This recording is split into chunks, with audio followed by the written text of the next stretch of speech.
حضرت عیسیٰ علیہ السلام کے حواریوں نے یہ عرض کیا کہ اے عیسیٰ بن مریم، کیا آپ کا رب یہ کر سکتا ہے کہ وہ آسمان سے ہمارے پاس ایک دسترخوان اتار دے؟ تو حضرت عیسیٰ علیہ السلام نے فرمایا کہ اس طرح کی نشانیاں طلب کرنے سے اگر تم لوگ مومن ہو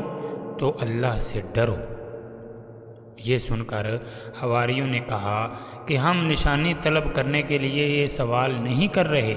بلکہ ہمارا مقصد یہ ہے کہ ہم شکم سیر ہو کر خوب کھائیں اور ہم کو اچھی طرح آپ کی صداقت کا علم ہو جائے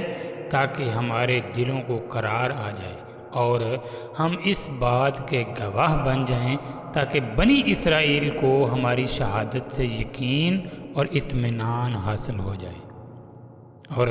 مومنین کا یقین اور بڑھ جائے اور کفار ایمان لے آئیں۔ حواریوں کی اس درخواست پر حضرت عیسیٰ علیہ السلام نے اللہ سبحانہ و تعالی کی بارگاہ میں اس طرح دعا مانگی: اے رب ہمارے، ہم پر آسمان سے ایک خوان اتار کہ وہ ہمارے لیے عید ہو، ہمارے اگلے پچھلوں کی اور تیری طرف سے نشانی، اور ہمیں رزق دے اور تو سب سے بہتر روزی دینے والا ہے۔ حضرت عیسیٰ علیہ السلام کی دعا پر اللہ سبحانہ و تعالی نے فرمایا کہ دسترخوان تو اتار دوں گا، لیکن اس کے بعد بنی اسرائیل میں سے جو کفر کرے گا میں اس کو ایسا عذاب دوں گا کہ تمام جہان والوں میں سے کسی کو ایسا عذاب نہیں دوں گا۔ چنانچہ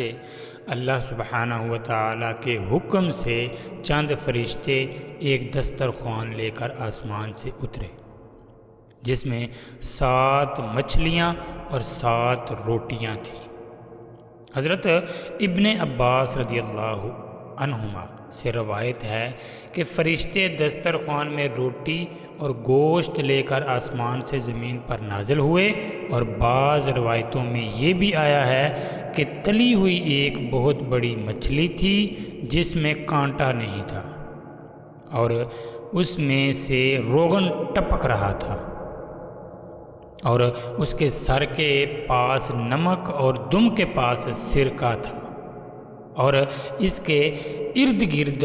قسم قسم کی سبزیاں تھیں، اور 5 روٹیاں تھیں، ایک روٹی کے اوپر روغن زیتون اور دوسری پر شہد، تیسری پر گھی، چوتھی پر پنیر، 5ویں پر گوشت کی بوٹیاں تھیں۔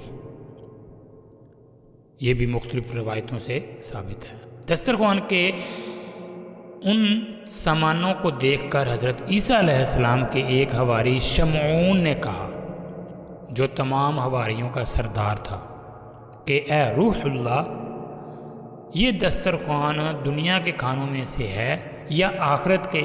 تو آپ نے فرمایا، یہ نہ تو دنیا کے کھانوں میں سے ہے نہ آخرت کے، بلکہ اللہ سبحانہ و تعالی نے اپنی